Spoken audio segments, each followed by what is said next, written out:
నిత్య జీవితాన్ని అందంగా చూపించే మీ లండన్ పిల్ల ఛానల్లోకి స్వాగతం. హలో గాయ్స్, అందరూ ఎలా ఉన్నారు? అందరూ బాగుండాలని కోరుకుంటున్నాను. అండ్ నేను కూడా చాలా చాలా చాలా బాగున్నాను అన్నమాట. మరి మా కార్న్వాల్ ట్రిప్ పార్ట్ 2 విశేషాలు చెప్పుకోవడానికి వీడియోలోకి వెళ్ళిపోదామా?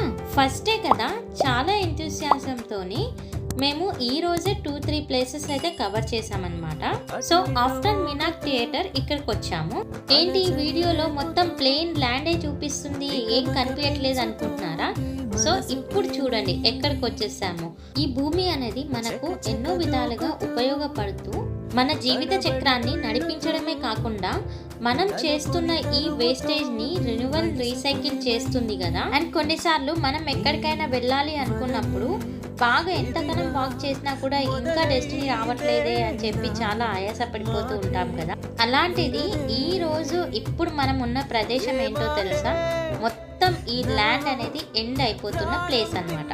సో ఈ ప్లేస్ కి రీచ్ అవ్వగానే ఫస్ట్ లొకేషన్ చూడడం కంటే ముందు ఆకలి బాగా వేసింది అనమాట. సో హోటల్స్ ఏమైనా ఉన్నాయా అని చెప్పి వెళ్ళిపోయాము. చిన్న చిన్న స్టోర్స్ ఉన్నాయి కానీ అక్కడైతే మనం తినగలిగేటట్టు ఏం దొరకలేదు. సో చివరాకరణ ఐస్ క్రీమ్స్తో సరిపెట్టేసుకున్నారనమాట. ఆఫ్టర్ ఏ స్మాల్ రిఫ్రెష్మెంట్ మేము మళ్ళీ లొకేషన్ చూడడానికి స్టార్ట్ అయిపోయాం. అండ్ ఇప్పుడైతే మనకి వీడియోలో కనిపిస్తుంది కదా ఒక చిన్న హౌస్, నేను జూమ్ చేస్తాను. అదే first and last house on the earth అని చెప్పి చెప్తారనమాట. సో ఇక్కడ నుంచి మొత్తం అంతా అట్లాంటిక్ ఓషన్ అనమాట. ఇదే లాస్ట్ ఇటు నుంచి చూసుకుంటే అండ్ లేదంటే ఫస్ట్ హౌస్ అని అంటారు.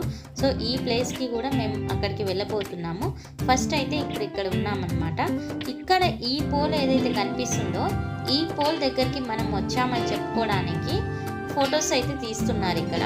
అండ్ ఈ పోల్ దగ్గర పైన ఏవైతే ఉన్నాయో అక్కడ మన నేమ్స్ అండ్ మనకి ఏమైనా పెట్టుకోవాలనుకుంటే ఆ లెటర్స్ని అరేంజ్ చేసి మనకి ఫోటో తీసిస్తారనమాట. సో మన ఓన్ నేమ్తో ఒక మైల్ స్టోన్ పిక్ అయితే తీసుకోవచ్చు. అండ్ ఇక్కడ నుంచి కనిపించేదనంతా మొత్తం అట్లాంటిక్ మహాసముద్రము.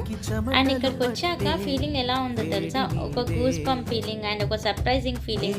ఇక్కడ నుంచి ల్యాండ్ ఎండ్ అయిపోతుంది, ఇక్కడ నుంచి మొత్తం ఇంకా మనకు సముద్రమే ఉంటుందని అంటే అదొక తెలియని సర్ప్రైజింగ్ లాగా లేకపోతే ఒక వింత లాగా అనిపిస్తుంది అనమాట.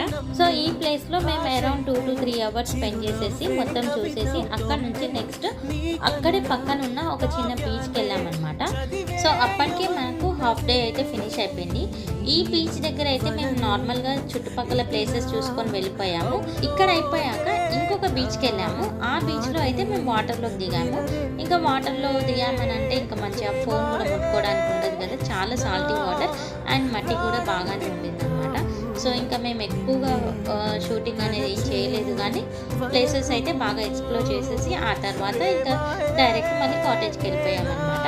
సో ఇది ఈ డే ట్రిప్ అన్నమాట. ఇక్కడ మీకు ఒక పాయింట్ చెప్పాలనుకున్నాను. ఈ యూకేలో చాలా వరకు స్కూల్స్లలో స్విమ్మింగ్ అనేది ఒక యాక్టివిటీ అన్నమాట. సో పిల్లలు 10-11 ఇయర్స్ ఉన్నప్పటి నుంచి వాళ్ళకి స్విమ్మింగ్ అనేది యాక్టివిటీగా స్కూల్లోనే నేర్పిస్తారు. సో ఇక్కడ బీచ్లలో మేము వచ్చినప్పుడు చిన్న చిన్న పిల్లలు కూడా చాలా కాన్ఫిడెంట్గా లోపలికి వెళ్ళిపోయేదాకా బాగా స్విమ్ చేస్తున్నారనమాట. సో అదైతే చాలా మంచిగా అనిపించింది. అండ్ వీడియో చివరిలో కొన్ని పిక్చర్స్ని అయితే ట్యాగ్ చేస్తున్నాను. మీకు ఎలా అనిపించిందో కమెంట్లో చెప్పండి. And thank you for watching. ఇలాంటి మరిన్ని ఇంట్రెస్టింగ్ వీడియోస్ కోసం నా ఛానల్ని సబ్స్క్రైబ్ చేసుకోండి. మళ్ళీ కలుద్దాం. అప్పటి వరకు టాటా.